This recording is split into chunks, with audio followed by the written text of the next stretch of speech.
అప్రజాస్వామికంగా నియంతృత్వంగా పూర్తిగా మతపరమైనటువంటి విద్వేషాలు లేవనైతే ఈ దేశం అభివృద్ధికి నిరోధకంగా మారినటువంటి నరేంద్ర మోడీ బీజేపీ ప్రభుత్వాన్ని దించడానికి జరుగుతున్నటువంటి ఈ జనజాతర సభ రేపు ఢిల్లీలో కాంగ్రెస్ కూటమి అధికారంలో వచ్చే వరకు మనమంతా మళ్ళీ గట్టిగా కృషి చేయాలని ఈ స్ఫూర్తి తీసుకొని దేశం మొత్తం మీద తెలంగాణలో ఉన్నటువంటి 17 లోక్సభ సీట్లతో పాటుగా దేశంలో ఉన్నటువంటి అందరూ కాంగ్రెస్ కూటమి అభ్యర్థులు గెలిచే విధంగా ఈ యొక్క తుక్కు కూడా మనకు వచ్చిన జాగా ఇక్కడ నుంచి ఇలా తెలంగాణ ప్రజా ప్రభుత్వాన్ని ఏర్పరచుకున్న తర్వాత ఆనాడు ఎన్నికల్లో మీరు గాని మేము గాని గ్రామంలో ఇచ్చిన విధంగా మహిళలకు ఉచితంగా బస్సు ఇస్తామన్నాం 48 గంటల బస్సు ఇచ్చినాం 500కి సిలిండర్ అన్నాం 500కి సిలిండర్ ఇచ్చినాం 200 యూనిట్ల ఉచిత విద్యుత్ ఫ్రీ అన్నాం ఇచ్చినాం 10 లక్షల ఆరోగ్యశ్రీ అన్నాం అదేవిధంగా ఇందిరమ్మ ఇండ్లు ఇవ్వబోతా ఉన్నాం నూతన రేషన్ కార్డులు ఇవ్వబోతా ఉన్నాం మిగతా గ్యారెంటీలు మహాలక్ష్మి గ్యారెంటీలు అన్ని కూడా ఎన్నికలు కాగానే ఒక్కొక్కటిగా అమలు చేస్తాం ఇవాళ ఒకటే మాట ఆనాడు ఏ విధంగా తెలంగాణలో నియంతృత్వంగా అప్రజాస్వామికంగా ప్రభుత్వం ఉంటుందో మీరంతా క్షేత్రస్థాయిలో కష్టపడి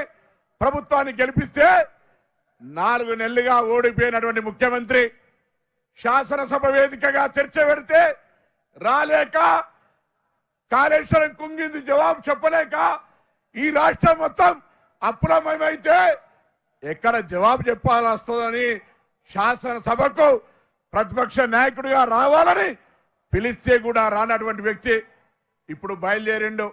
నిన్న సిరిసిల్లకు వచ్చిండు సిరిసిల్లలో మాట్లాడుతూ ఉన్నాడు ఈ వేదిక ద్వారా అడుగుతా ఉన్నా మేము ఆనాడు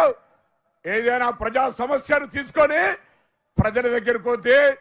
గృహ నిర్బంధం పేరుంది అరెస్ట్ చేస్తుంటే కానీ ఇలా మా ప్రజా పాలన ప్రభుత్వం స్వేచ్ఛగా నీకు తిరిగే అవకాశం ఇస్తోంది కానీ ఒళ్ళు నోరు దగ్గర పెట్టుకోవాల్సిన అవసరం ఉంది మాట భాష 10 సంవత్సరాలు ముఖ్యమంత్రిగా చేసిన వ్యక్తి ఏ విధంగా మాట్లాడాలో నీకు తెలియకపోతే 80,000 పుస్తకాలు చదివినానే నీవు ఒక్కసారి నీ జ్ఞానాన్ని మరొక్కసారి ప్రజలు చేసుకో అదేం లేకుండా ఇట్లనే మాట్లాడితే రాబోయే కాలంలో ఇదే నియంతృత్వానికి వ్యతిరేకంగా కొట్టాడిన ప్రజలు నీ మాటలకు అణిగి మనకి ఉండరనే మాట ఈ సందర్భంగా మనం చేస్తాను అందుకే దయచేసి ఇక్కడికి వచ్చిన ప్రతి కార్యకర్త తెలంగాణ నుంచి 30,000 బూతుల పైగా ఉన్నారు ప్రతి కార్యకర్త మళ్ళీ మే 13 నాడు జరిగే ఎన్నికల్లో 17 మంది కాంగ్రెస్ పార్టీ అభ్యర్థులు గెలుపు ఎందుకంటే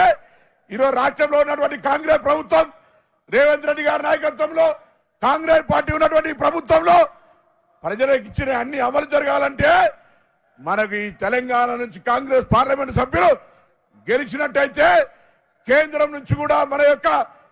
ప్రాంత అభివృద్ధికి నిధులు తీసుకొచ్చే అవకాశం ఉంది ఇలా తోడు దొంగల బీజేపీ టీఆర్ఎస్ కలిసి రైతుల పేరు మీద డ్రామా చేసే ప్రయత్నం చేస్తా ఉన్నారు దయచేసి ఆలోచన చేయండి ఆనాడు 15 లక్షల నల్లధనం అన్నారు 2 కోట్ల ఉద్యోగాలు అన్నారు ఇలా నరేంద్ర మోడీ పోటీ పెట్టి ఓట్లు అడిగే పరిస్థితి లేదు కొత్తగా రాముని తీసుకొచ్చారు అక్షింతలు అంటున్నారు దయచేసి ఊర్లల్లా మనం కూడా రాముని భక్తులమే రామునికి ఎవరు వ్యతిరేకం కాదు కానీ నిస్సిగ్గుగా రాముణ్ణి రాజకీయాలకు తీసుకొచ్చే వీళ్ళ పట్ల ప్రజలను జాగ్రత్తగా ఈ దేశ సార్వభౌమత్వాన్ని ప్రజాస్వామ్యాన్ని కాపాడడానికి న్యాయ పేరు మీద రాహుల్ గాంధీ గారి కాంగ్రెస్ పార్టీ మేనిఫెస్టో క్షేత్రస్థాయికి తీసుకుపోవాలని కోరుతూ ఇప్పటికే మరి మల్లికార్జున ఖార్గే గారు కానీ కాంగ్రెస్ పార్టీ కానీ తీసుకున్నటువంటి మేనిఫెస్టో రేపు భవిష్యత్తులో భారతదేశంలో ఉన్నటువంటి వెనుకబడ్డ వర్గాలందరికీ మార్పుకు శ్రీకారం చుడుతుంది కాబట్టి తప్పకుండా అందరూ కూడా కాంగ్రెస్ పార్టీని బలోపేత దిశలా క్షేత్రస్థాయికి వెళ్ళిన తర్వాత రేపటి నుంచే ప్రచార కార్యక్రమం కొనసాగించాలని కోరుతూ అందరికీ హృదయపూర్వకంగా ధన్యవాదాలు చెప్తూ కాంగ్రెస్ పార్టీ